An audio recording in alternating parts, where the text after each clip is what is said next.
এই বছর মাধ্যমিক উত্তীর্ণ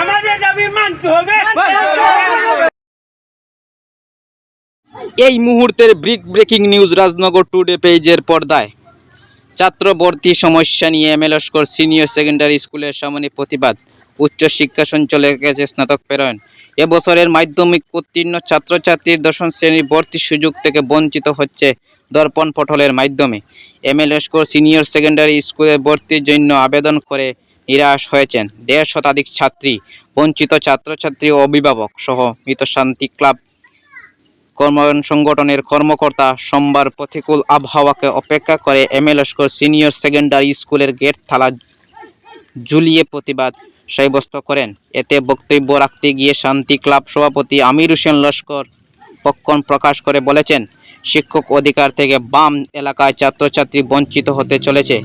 কেননা বহুদূরান্ত গ্রাম থেকে ছুটে এসে যাওয়া M A Laskar senior secondary স্কুলের ভর্তির জন্য আবেদন করেছেন, তারা সেই সুযোগ পাচ্ছে না। দর্পণ পটলের মাধ্যমে M A Laskar senior secondary স্কুলের ভর্তির জন্য মোট 463 জন ছাত্রছাত্রী আবেদন করেছেন, কিন্তু মাত্র 280 জন ভর্তির সুযোগ পেয়েছেন। বাকি 183 জন ছাত্রছাত্রী উচ্চশিক্ষা থেকে বঞ্চিত হচ্ছে। এই বঞ্চিত ছাত্রছাত্রী কোথায় যাবে? এদের কি শিক্ষার অধিকার নেই? এসব প্রশ্ন তুলে ছাত্রছাত্রীর ভবিষ্যৎ নিয়ে ছিনিমিনি খেলা মেনে নেওয়া যাবে না বলে হুঁশিয়ারি দেন মৃতশক্তি এনজিও সম্পাদক গৌরণী সূত্রধর। এদিন সকালে 11টা থেকে দুপুর 12:30 পর্যন্ত গেটের সামনে অবস্থায় ধর্মঘট শেষে রাজ্যের উচ্চশিক্ষা সঞ্চালকের উদ্দেশ্যে একটি স্মারকপত্র তুলে দেওয়া হয় M A Laskar senior secondary স্কুলের অধ্যক্ষ বিষ্ণুরঞ্জন ধরের হাতে। আন্দোলন করতে পারছো না, তোমরা ছিলাও না এখানে, তোমরা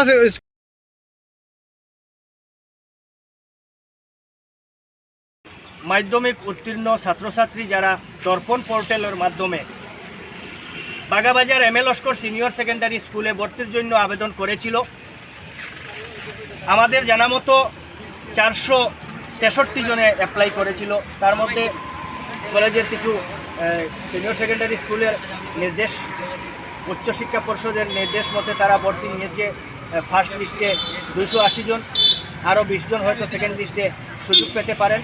সব মিলে 300 ছাত্রছাত্রী সুযোগ পেতে পারেন। তো আমাদের এতদ অঞ্চলের প্রায় 183-84 জন ছাত্রছাত্রী উচ্চশিক্ষা থেকে বঞ্চিত হচ্ছে। তা দেখে আমরা গত কয়েকদিন থেকে বঞ্চিত ছাত্রছাত্রীদের নিয়ে বিভিন্নভাবে দৌড়ঝাঁপ করেছি। কাছাড়ের জেলা শাসক সহ স্কুলসমূহের পরিদর্শকের কাছে স্মারকপত্র দিয়েছি, যাতে M A Laskar senior secondary স্কুলে যারা ভর্তির জন্য আবেদন করেছিল তাদেরকে ভর্তির সুযোগ দেওয়া হয়। তো গত 29 তারিখ আমরা জেলা শাসক এবং স্কুল পরিদর্শকের কাছে স্মারকপত্র দিলেও 3-4 দিন অতিক্রম হয়ে গেলেও কোনো সুরাহা হয়নি। আজ আমরা বঞ্চিত ছাত্রছাত্রীদের নিয়ে, অভিভাবকদের নিয়ে মাতৃশক্তি এনজিও সহ অন্যান্য সংস্থা সংগঠনের কর্মকর্তারা M A Laskar senior secondary স্কুলের সম্মুখে 2 ঘন্টা আমরা অবস্থান ধর্মঘট করেছি, বৃষ্টিতে ভিজেছি। তারপর এই সিনিয়র সেকেন্ডারি স্কুলের যিনি অধ্যক্ষ বিষ্ণুরঞ্জন ধর মহাশয়ের সাথে আমরা সাক্ষাৎ করেছি। ওনার হাতে কাউন্সিল গৌহাটি শাখা উচ্চশিক্ষা পর্ষদের সেক্রেটারি, ওনারকে একটি স্মারকপত্র দিয়েছি এই সিনিয়র সেকেন্ডারির অধ্যক্ষ বিষ্ণুরঞ্জন ধর স্যারের মারফতে। উনিও আমাদেরকে যথেষ্ট রেসপন্স দিয়েছেন এবং কথা দিয়েছেন উনি আমাদের যে স্মারকপত্রটি কাউন্সিলে পাঠাবেন এবং যত শীঘ্র সম্ভব চেষ্টা করবেন যাতে যতটুকু